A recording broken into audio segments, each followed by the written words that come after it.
Hi everyone. So let's look at this question, which is again coming from games and tournament in the section league games. So here in this question, the data is given that in a sports event, 6 teams A, B, C, D, E, and F are competing against each other, and matches are scheduled in 2 stages. Each team plays 3 matches in stage 1 and 2 matches in stage 2. यहाँ पर सिर्फ difference ये है कि इसने stage 1 और stage 2 कह दिया है, लेकिन टोटल यदि 6 टीमें पार्टिसिपेट कर रही हैं तो लीग गेम्स का क्राइटेरिया क्या कहता है कि हर एक टीम 5-5 मैच खेलेगी, है ना. Team A, team B, team C, team D, team E and F, every team will play 5 games each. But इसने ये बोला है कि स्टेज 1 और स्टेज 2 में इसको 2 पार्ट में डिवाइड किया है. तो हमको यहाँ सबसे पहला इंपॉर्टेंट डेटा ये होगा कि पहले 3 मैचेस कोई टीम किस टीम के अगेंस्ट खेल रही है ना. टीम बी पहले 3 मैचेस किसके अगेंस्ट खेलेगी और आखिरी के 2 मैचेस किसके अगेंस्ट खेलेंगी. तो ये थोड़ा सा एक डिफरेंट सेगमेंट में दिया हुआ है. और इसके बाद में आपको ये दिया है कि no ties are permitted. That means यहाँ ड्रॉ नहीं हो सकता है. एक मैच में या तो एक टीम जीतेगी और दूसरी टीम हारेगी, तो ड्रॉ नहीं होगा.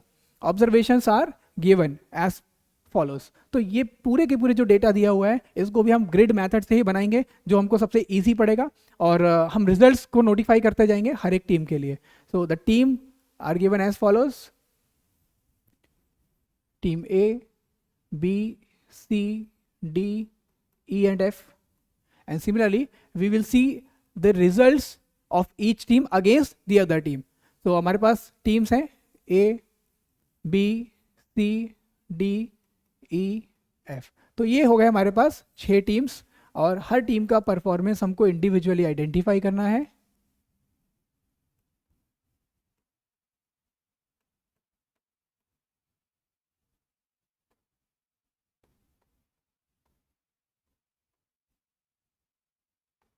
नाउ सबसे पहला काम कि किस टीम ने किसके अगेंस्ट नहीं खेला होगा. तो ऑब्वियसली अपने अगेंस्ट नहीं खेला होगा, तो टीम ए का अगेंस्ट ए इस ग्रिड को हम बस क्रॉस मार्क करते जाएंगे, जिससे हमको इस डेटा को फिलअप नहीं करना हो.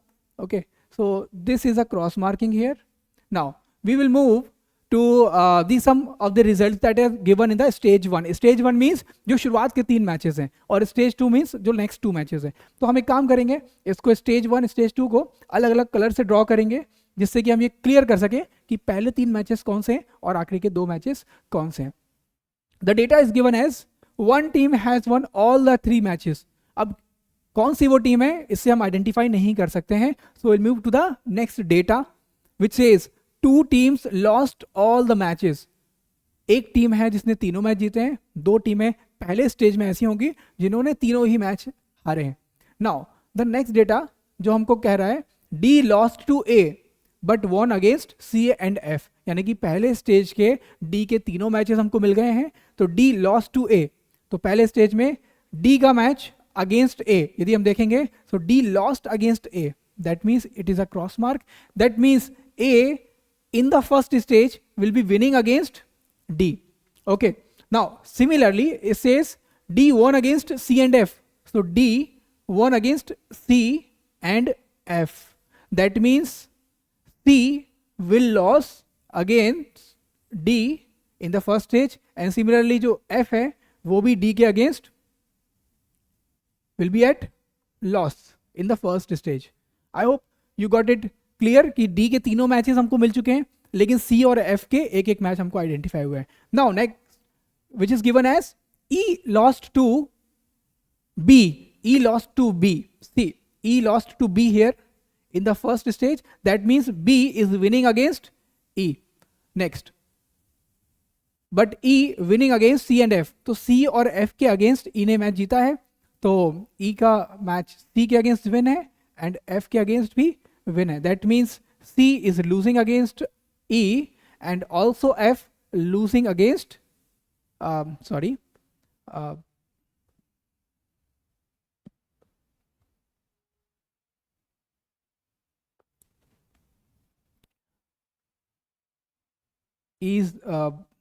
F is losing against E. So this is how the data is. तो हमको टीम D टीम E के सारे मैचेस मिल चुके हैं, टीम सी और टीम एफ के दो मैचेस मिल चुके हैं। और इसके साथ यदि हम देखें, F did not play against the top team of stage 1, और इसके अलावा एक डेटा और है कि बी लॉस्ट एटलीस्ट 1 मैच, मतलब 3 में से, पहले राउंड के 3 मैचेस में से बी ने 1 मैच जरूर हारा है। और यदि हम अभी देखें तो हमारे पास अभी एक ही मैच का टैली है, बट वो कौन सी टीम के अगेंस्ट खेला है और एक मैच हारा हुआ कौन सा होगा, ये हमको डिटरमाइन करना पड़ेगा। और उसके लिए जो शुरुआत के 2 डेटा हैं वो बड़े काम के।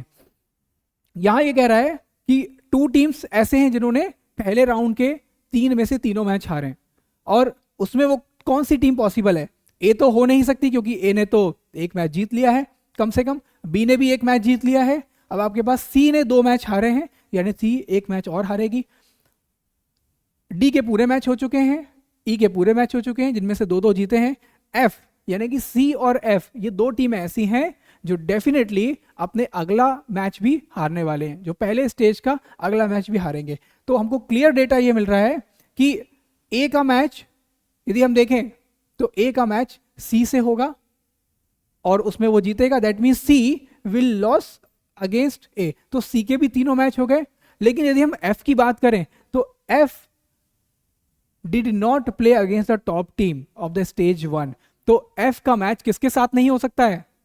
टीम ए के साथ नहीं हो सकता है, क्योंकि ए वो टीम है जिसने अभी दोनों मैच जीते हैं और उसका 1 मैच बाकी है। लेकिन इसके अलावा आप बाकी टीम देखोगे तो हर टीम ने कोई ना कोई मैच हारा है। दैट मीन्स टॉप टीम जो है स्टेज 1 का वो टीम ए है, और टीम ए के अगेंस्ट एफ नहीं खेल सकता है पहले राउंड में। यानी कि जो टीम नेक्स्ट तीसरा मैच खेलेगी टीम ए के अगेंस्ट, वो कौन सी होगी?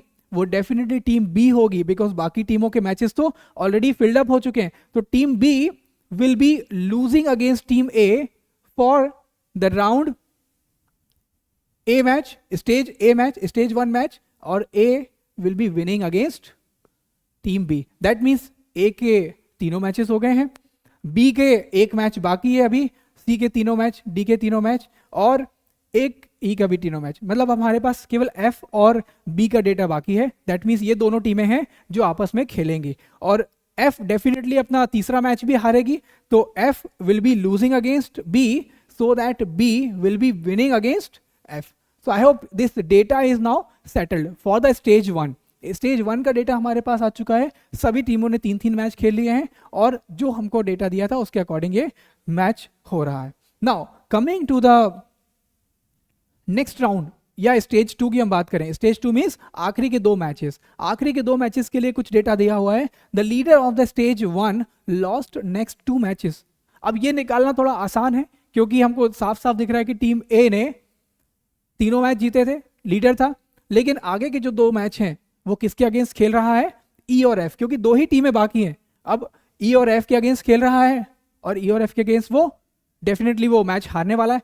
तो ई के अगेंस्ट भी हारा, एफ के अगेंस्ट भी हारा। That means E against A will win the game, and similarly F will also win the game against F in the round 2 और stage 2 game. Now coming to the next, of the 2 teams at the bottom after stage 1, one team won both the matches while other lost both the matches. ये data हमको consider कराएगा कि ई और F ये 2 टीमें ऐसी हैं जो कि हमको एक मैच जीत चुकी हैं, लेकिन आखिरी 2 पॉइंट पे रहने वाली जो टीमें हैं उनमें से एक टीम ने दोनों मैच हारे हैं, और एक टीम है जो दोनों मैच जीतेगी। तो जाहिर सी बात है ये टीम कौन सी होगी? टीम एफ, क्योंकि टीम एफ ने यदि ए के अगेंस्ट जीता है, दैट मीन्स जो टीम एफ अपना अगला मैच खेलेगी वो भी जीतेगी, क्योंकि उसको दोनों मैच जीतना है। तो F will be playing against C for a win. That means ये सी टीम है जो कि अपना अगला मैच एफ के अगेंस्ट हारेगी, और यही वो टीम है बॉटम 2 पे रहने वाली टीम एफ ने दोनों मैच जीत लिए हैं, और जो टीम सी है ये भी बॉटम पे रही है, और पहले स्टेज में बॉटम पे रहने के बाद एक मैच हारी है, मतलब ये दूसरा मैच भी हारेगी। तो team C against B will lose the game, और team B playing against C for a win. I hope this data can be understood, because एक मैच के 2 डिफरेंट रिजल्ट्स हैं। तो बॉटम 2 टीम्स के भी रिजल्ट हमारे हो गए, और टॉप टीम का भी हमारे पास में रिजल्ट हो गया। टीम ए, टीम सी और टीम एफ के रिजल्ट हमारे पास दोनों मैच के हो चुके हैं। और उसके बाद ये कह रहा है आखिरी में, one more team lost both matches in stage 2। एक और टीम ऐसी है जिसने अपने सेकेंड स्टेज के दोनों मैच हारे हैं। तो वो कौन सी टीम हो सकती है? ऑब्वियसली बात है कि यहाँ पे बी टीम तो नहीं हो सकती, सी टीम के तो दोनों मैच हो चुके हैं, डी टीम के अभी हमारे दोनों मैच खाली हुए हैं, और next is the team D only. हमारे पास टीम डी एक ऐसी टीम है जो आखिरी के दोनों मैच हारे हैं। One more team lost both the match, that means team D playing against B for a loss, that means B playing against D for a win. ये ऑब्वियसली अरेंज हो गया। और team D playing against E, again ये फिर match हारेगा, team D against E, that means team E against team D will winning the game. So that's how we can complete this grid for all the teams. जो Green Marc है वो हमारे आखिरी के दो मैचेस हैं, यानी कि स्टेज 2 के मैचेस हैं, और जो ब्लू मार्क है वो हमारे फर्स्ट स्टेज के पहले 3 मैचेस का स्टेटस है। तो हमको यहाँ क्लियरली दिख रहा है कि किस टीम ने किस टीम के अगेंस्ट क्या परफॉर्म करी, and then we can move to the questions here. Now coming to the question number 1 which says the two teams that defeated the leader of stage 1। तो ये बहुत क्लियर है कि स्टेज 1 का leader team ए था और आखिरी के 2 मैचेस उसने ई और एफ के अगेंस्ट हारे हैं। So the option is B, E और एफ के अगेंस्ट उसने 2 मैचेस हारे। Now next, the only team और teams that won both the matches in stage 2। ऐसे कौन कौन से टीम हैं जिसने कि स्टेज 2 के दोनों मैचेस जीते हैं? तो यहां पे हम टैली करेंगे। टीम बी, इसने दोनों मैच जीते हैं, टीम सी और टीम ई ने भी दोनों मैच जीते हैं, और टीम एफ इसने भी दोनों मैच जीते हैं। That means team B, team E और टीम एफ, ये 3 टीमें ऐसी आती हैं जिन्होंने अपने सेकेंड राउंड के दोनों मैच जीते हैं। Okay, now coming to the next question which says the team that won exactly 2 matches in the event। ऐसी कितनी टीमें हैं जिसने 2 मैचेस जीते हैं पूरे 5 मैचों में से, यानी कि दोनों राउंड में से? तो 2 मैचेस जीतने वाले टीम बी ने तो 4 मैच जीते हैं हियर, टीम डी ने 2 मैच जीते हैं, and here next is team F, team D and team F, team D and team F, here option E, team D and team F, इन्होंने 2 matches जीते हैं। Now coming to the last question which says the team or teams with the most win in the event। किस team ने सबसे ज्यादा games जीते हैं? तो यहाँ पे काउंट करें 3। टीम ए ने 3 मैचेस जीते हैं, टीम बी ने 4 मैचेस जीते हैं, टीम सी ने तो कोई भी मैच नहीं जीता, टीम डी ने यहाँ पर 2 मैच जीते हैं, और team E coming with 4 wins here, and last team F which is coming with 2 wins. तो सबसे ज्यादा मैचेस जीते हैं टीम बी और टीम ई ने, team B and team E।